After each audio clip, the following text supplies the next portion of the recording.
예수님의 일생에 대해서 지금 우리가 묵상을 하고 있습니다. 말씀이라는 것은 우리가 영적으로 밥상을 차려놓은 것을 먹는 거죠.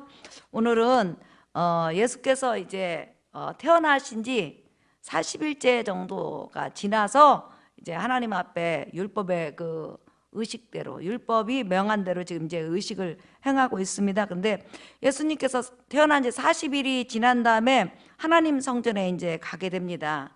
가게 됐는데, 가게 된 이유는 두 가지 이유 때문에 그래요. 하나는 이스라엘 민족 가운데 율법으로 정하신 거예요. 이스라엘 그 부모가 자식을 낳았을 때 맏아들, 그러니까 제일 먼저 태어나는 아들 있죠. 아들이 태어나면 하나님 앞에 드리는 예식을 해야 됩니다. 원래는 드려야 되는데 드리는 예식을 통해서 드려진 걸로 하나님 앞에 바쳐지는 거죠.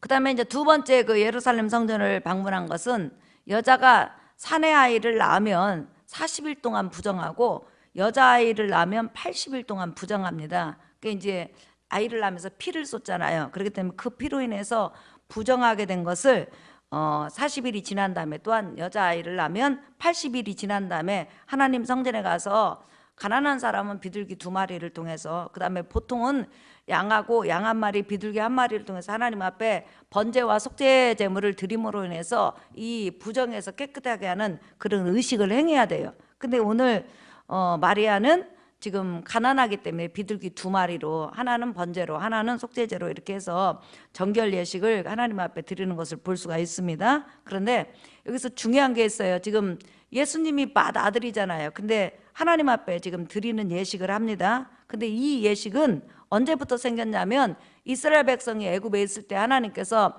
애굽 땅에 있는 모든 처음 난 것들, 사람부터 시작해 갖고 짐승에 이르기까지 처음 난 것들 있잖아요. 그것을 전부 다 하나님께서 죽이신다고 말씀을 하셨어요. 이게 처음 난 것을 죽인다는 것은 사실상 그 가문을 멸절한다, 더 이상 살려두지 않겠다, 이런 의미예요. 이게 처음 난 것은 모든 것을 대표하는 거고 모든 것을 이렇게 품는 거니까. 그러니까 11조도 사실상 내가 하나님 앞에 드리는 것, 또한 저기 첫 열매를 드리는 것도 모든 것을 포함해서 하나님 앞에 드리는 의미라 이 말이죠. 그래서 하나님께서 애굽 땅에 있는 처음 난 그런 남자아이하고 그 처음 난 것들하고 또한 짐승들을 죽이실 때 이스라엘 백성의 남자 처음 난 것들은 죽이지 않았어요. 그리고 나서 그 예식이 이제 끝난 다음에, 그 일이 끝난 다음에 이스라엘 백성이 출애굽에서 이제 나옵니다. 다시 말하면 애굽에서 나오면서 하나님께서 율법으로 정하셨어요. 너희는 내가 분명히 애굽에 있을 때 장자들 다 죽인다고 하지 않았느냐. 근데 이스라엘 백성의 장자는 살려줬다. 그렇다면 살려줬으니까 그때부터 죽음에 있어야 되는데 살려줬으니까 이때부터 시작했고요. 이스라엘의 처음 난 남자는 무조건 나한테 바쳐라. 그럼 왜 바치냐? 그 하나님 살려줬으니까, 죽음 가운데 살려줬으니까, 도로 살아났으니까 바쳐라. 그리고 바친 다음에 이 아이들이 나를 위해서, 온전히 나만을 위해서 존재할 것이다. 그런데 문제는 뭐냐면 이스라엘 모든 장자들이 전부 다 하나님 성전에 가서 다 일을 하면 가문을 이끌어갈 수가 없잖아요. 그렇기 때문에 하나님께서 이스라엘 장자 대신에 레위인들 있죠. 레위인들이 대신 이스라엘 장자 대신에 하나님 앞에 일을 하게 하고, 이스라엘 장자는 다시 집으로 돌아가서 가정을 이끌어가고 가정에서, 사회에서 하나님의 일을 하게 했단 말이에요. 하지만은 장자로 태어나면은 나는 하나님 앞에 대신 하나님 앞에 바쳐져서 하나님의 일을 해야 되는데, 내 대신 지금 이 레위 지파가 일을 해줍니다 하면서, 하지만 나는 가정으로 돌아가지만 여전히 하나님 앞에 바쳐진 자이기 때문에 나는 일을 할 겁니다 해가지고, 일단은 아기를 낳으면 아빠도 아니고 엄마가 그 아이를 안고 제사장이 갖다 줘요. 그럼 제사장이 그 사내 아이, 지금 예수님을 지금 맏아들이잖아요. 그 마리아와 요셉의 맏아들이니까 그 가지고 가요. 그래서 제사장에게 딱 이제 두 손으로 아이를 이렇게 드리면 제사장이 두 손으로 받아가지고 하나님 이 아이를 하나님 앞에 바칩니다. 그리고 이제 그 제사장이 하나님 앞에 바치는 예식을 한 다음에 그 아이를 안고 있으면 부모가 돈 5세겔, 은 5세겔을 주고 그 아이를 찾아갖고 집으로 와요. 그렇지만 일단은 중요한 것은 뭐냐면 그 아이는 바쳐진 아이라는 거예요. 그 바쳐져 있는데 이 아이가 대신 성전에서 죽을 때까지 하나님 앞에 일을 해야 되는데, 누가 대신 지금 장자들을 대신해서 일을 하죠? 레위 지파가 대신 일하는 거예요. 그리고 이 아이는 집에 와가지고 이제 가정에서 하나님을 섬기고 가문을 이끌어가고 하나님의 영광을 드러내는 일을 하죠. 지금 그 예식을 한다는 거죠. 그리고 이제 마리아는 자식 나면서 피를 흘리고 몸이 더러워졌기 때문에 이제 그 비둘기 2마리로 제사를 드림으로 인해서 이제 정결 의식을 행함으로 깨끗해지는 그런 예식을 지금 하고 있어요. 이걸 기록해 둔 것은 예수님은 진짜 사람으로 오셨다는 것을 정확히 보여주는 거예요. 40일째 행적을 지금 보여주는 거예요. 태어나서 난지 40일 지난과 동시에 바로 이 행적이 이렇게 기록된 것은 예수님은 진정한 사람이셨다, 이걸 보여주는 거죠. 그 다음에 또 하나는, 여러분, 예수님은 성경에 보면 우리의 맏아들이라고 써요. 다시 말하면 하나님의 맏아들이라고 써요. 인류는 맏아들이 아니고 입양되는 차자지요. 왜 예수님을 맏아들이라고 할까요?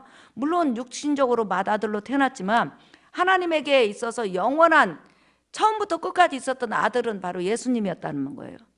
예? 그러니까 장자라 이 말이에요. 그리고 두 번째, 이제 우리 온 인류는 차자죠. 예, 차자예요. 그래서 맏아들은 하나님의 영광을 위해서 구분돼야 되잖아요. 그러면 구분되는 아들이 성전에 가가지고 하나님이 시키는 일을 원래 하는 거예요.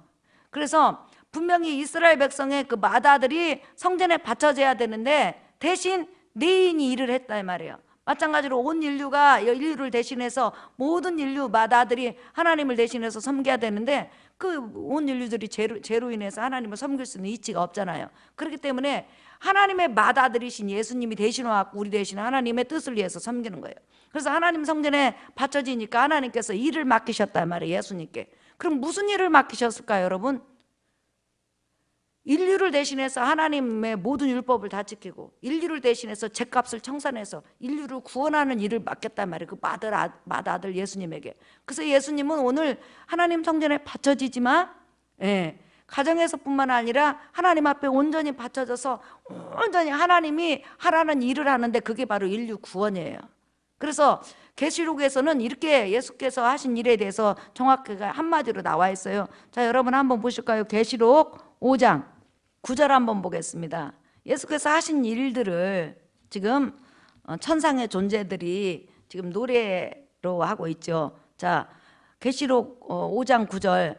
그들이 새 노래를 불러 이르되 두루마리를 가지고 그 임봉을 떼시기에 합당하시도다. 일찍이 죽임을 당하사 각 족속과 방언과 백성과 나라 가운데서 사람들을 피로 사서, 피로 자기 생명으로 사서 하나님께 드리고 그들로 우리 하나님 앞에서 나라와 제사장들을 삼으셨으니 그들이 땅에서 왕노릇 하리로다. 아멘. 그러니까 예수님은 이 땅에 맏아들로 오셔서 맏아들이 하나님 앞에 구분되면 하나님이 시키는 일을 해야 된다 말이죠. 예. 그래서 지금 하나님 앞에 드리는 예식을 하는 거예요. 그게 하나님 앞에 드려졌어요. 드려진 다음부터 그때부터 예수님의 일생은 하나도 없이 오직 하나님께서 시키시는 일, 인류 대신 율법을 다 지키면서 하나님을 사랑하고 사람을 사랑하는 삶, 그 다음에 두 번째는 마지막에는 죽음의 십자가를 지심으로 인해서 십자가에서 피 흘려 죽음으로 인류의 죄 문제를 해결하는 이 일을 하나님의 맏아들로서 대신해주고 그 공로를 바로 찾아들인 우리가 공로를 입게 했으니까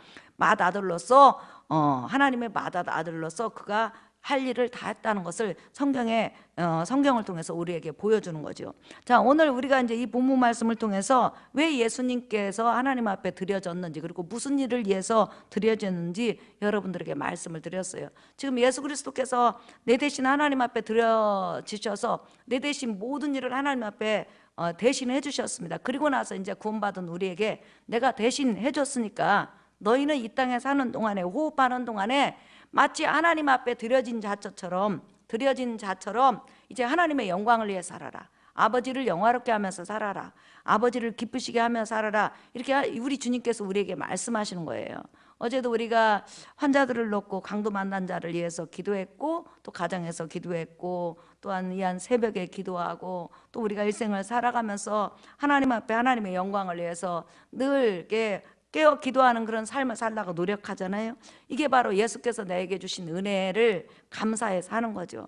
아들을 보내신 아버지 하나님 앞에 그 은혜에 감사하고, 또한 아들이 직접 맏아들로 오셔서 인류를 대속해 주신 은혜에 대해서 감사하고, 그 사랑을 받고 살아가는 우리가 이 땅에 살아가는 동안에 이제 남은 삶이 딱 하나 있다면 하나님의 영광을 위해서 살아야 된다는 거.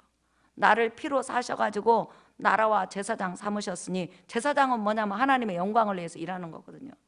사랑과 하나님 사이에 중보 역할을 하는 거거든요. 아직도 돌아오지 않는 불신자들을 놓고 나라와 민족을 잊고 나라와 민족을 놓고 또한 성도들 중에서 연약한 자들을 놓고 하는 그 직분이 바로 나와 여러분이 해야 될 직분이에요. 그러므로 우리가 어떤 상황에 처했든지 주께서 주신 은혜를 잊지 않고 그 은혜 가운데 살아가시기를 예수의 이름으로 축복합니다. 특별히 피로 사신 하나님의 자녀들은 하나님이 책임지신다는 거.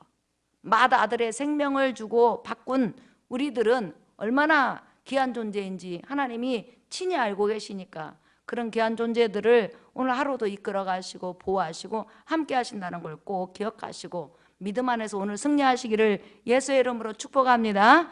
자, 우리 잠깐 기도하겠습니다. 살아계신 아버지 하나님, 하나님에게 계셨던 맏아들을 이 세상에 보내심으로 우리를 대신해서 하나님 앞에 드려지고 우리를 대신해서 하나님 앞에 율법을 이루시고 우리 죄 문제를 해결하심으로 우리를 하나님 앞에 제사장과 나라로 세워주셔서 감사를 드립니다.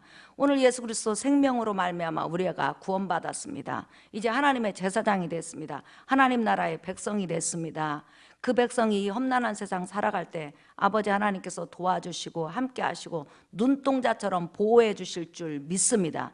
오늘 또 연약한 육체를 가진 상태에서도 새벽에 나와서 하나님의 백성들을 위해서 기도하는 하나님의 제사장들을 기억하시고 축복하시고 복 내려 주시옵소서. 오늘 하루도 형통하게 도와주시고 이 한 아침에 기도하는 기도 제목에 응답해 주시옵소서. 예수님 이름으로 기도하옵나이다. 아멘.